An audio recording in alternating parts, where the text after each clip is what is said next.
bavuga ko ari umusirikare bari bafite ukomeye hano mu mutwe wa M23. Hano umutwe wa M23 uyobowe n'uwo bita Sultan Makenga, niwe general w'uyu mutwe wa M23.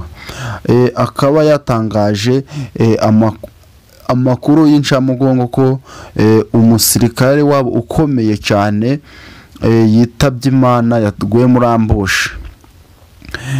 Ndetse uyu General Sultan Makenga akaba nanone nagiye kubasuhuza mwese mukurikirana ibiganiro byacu hano kuri YouTube channel. Nk'ibisanzwe nje bateguye ibiganiro kanabibagezaho ni Elize. Channel ikaba ari Elize. Nonye kubasuhuza mwese muri mu nce zigiye zitandukanye, aba mu ntara y'Amajyaruguru, mu ntara y'Amajyepfo, mu ntara y'Iburasirazuba, ndetse no mu mujyi wa Kigali. Ntibagiye n'abari irwota amasimbi nabo ndabasuhuje mu nce zigiye zitandukanye. Aba diaspora mwese ndabasuhuje aho muri mwese mwumva ikinyarwanda cyangwa se ururimi rw'ikinyarwanda, nongeye kubasuhuza. Mureke tubane muri aya makuru y'ingenzi abaca hano ku mbuga nkoranyambaga. Reka tubagezeho aya makuru ajanye n'abera hano mu gihugu cy'abaturanyi mu gihugu cya Kongo.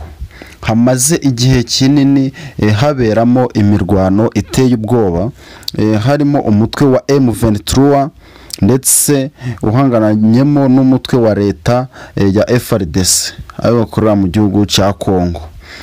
Icyo nongera kubabwira muri iki gitondo cy'uyu munsi, uyu munsi ni tariki 12 z'ukwezi kwa 11 umwaka wa 2025. Mu kanya mu masaha shira saa 9 nibwo humvikanye urusaku rw'amasasu, ndetse n'urusaku rw'amasasu harimo imbunda ntoya ndetse n'ibunda binini.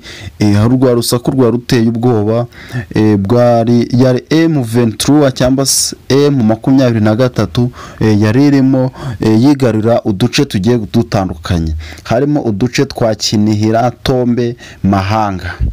Two no duce yagiye yigarurira kuri uyu munsi. Iyi M23 amakuru y'incamugongo ayavugwaho avugwa hano kuri uyu mutwe wa M23 nuko yaje gwa muri ambushi umusirikare wabo ukomeye, kaba baje kumutega igisasu kikaba kabamurashe ari mu modoka. Imodoka yararimo yashwanyutse, ndetse n'uwo musirikare aza kuhaburira ubuzima. Ndetse n'uwo musirikare ko ntago ari gutangazwa amazina ye. Bavuga ko ari umusirikare bari bafite ukomeye hano mu mutwe wa M23. Hano umutwe wa M23 uyobowe n'uwo bita Sultan Makenga, niwe general w'uyu mutwe wa M23. Akaba yatangaje amakuru y'incamugongo ko umusirikare wabo ukomeye cyane yitabye Imana, yaguye muri ambush. Ndetse uyu General Sultan Makenga akaba n'umugaba mukuru w'izi ngabo za M23. Akaba avuga yuko ikimuraje inshinga ari uko agomba gufata igihugu cya Kongo cyose. Mu biganiro byabereye Washington DC, M23 yari irimo ndetse na Tshisekedi ariwe perezida w'igihugu cya Kongo, arimo perezida wa Kongo ashinja M23 gukora ibyaha bigiye bitandukanye, yica rubozo, kugumura abaturage. Byose nibyo yararegwa hano mu kiko. Hano ni inama yabereye i Washington DC, ariko uyu Makenga ndetse n'umuvugizi wabo akaba yarahari, ngo bita Colonel Nanga, avuga yuko ashinjwa ku byaha bivuga ko harimo ibyaha byo gushira abayobozi mu bice bamaze kwigarurira.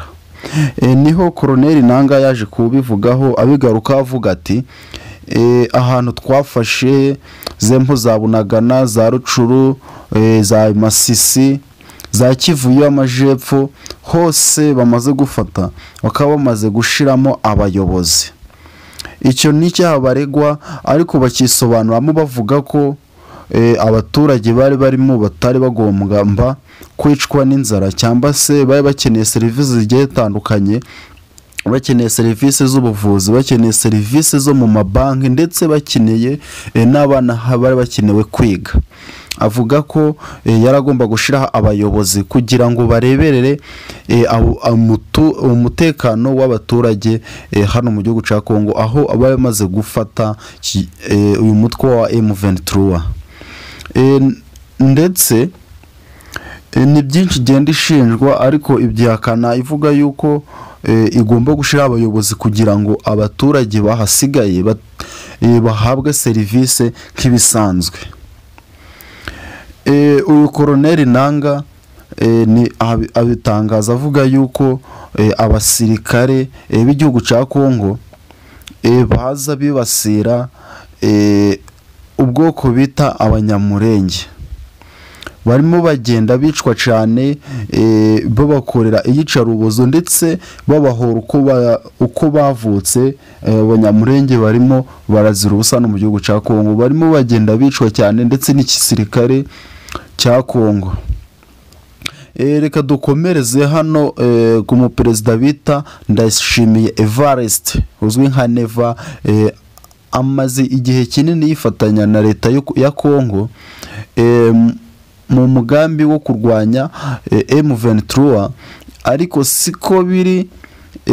Uyu Neva icyo agamije ntago ari ukugarura umutekano, ahubwo ni uguhungabanya umutekano w'igihugu cya Kongo, ndetse asahura arimo ashaka ubukungu bwa Kongo, arimo icukura amabuye y'agaciro, arimo za koruta, ndetse n'andi mabuye agiye atandukanye.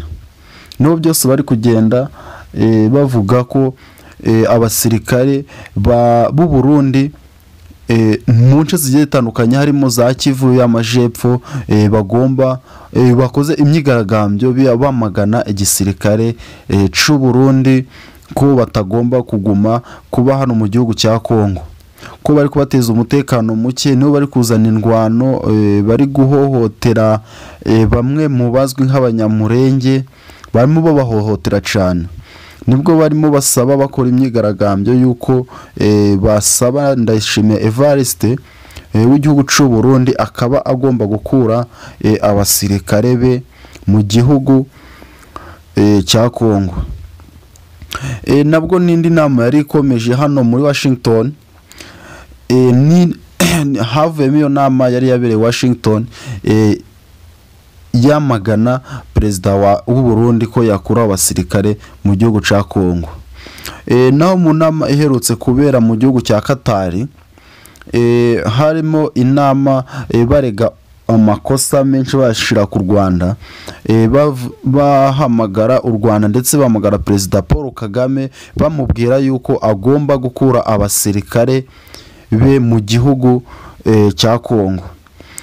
Perezida Paul Kagame yaje kubabwira yuko nta basirikare afite mu gihugu cya Kongo, ahubwo ari umutwe w'iterabwoba urimo wa M23. Nubwo bashobora bayishinja ko ushigikiye, ahakana abyivuye inyuma, avuga yuko ashaka gukora cyangwa se agamije kurinda umutekano n'ubusugire bw'igihugu cye, ko nta basirikare afite mu gihugu cya Kongo.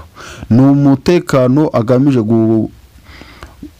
kugira ngo igihugu cye kigire umutekano, agagenda ashira abasirikare kuri bariyeri, ndetse no ku mupaka wari Igisenyi ndetse n'i Rusizi, kugira ngo abaturage bagire umutekano. Ndongera nibutsa umuntu wese utarakora subscribe hano kuri Elize TV, nicyo gihe cyo gukora subscribe, agasharinga izi video, akarayikinga, agatera comment aho yumva bitajyanye, tukamusobanurira byose.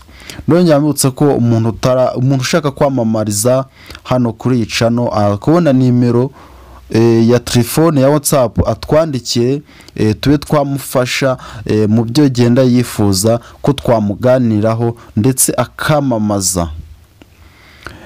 Ibiganiro byacu nakagaruka hano kuri Elize TV cyangwa LZ TV.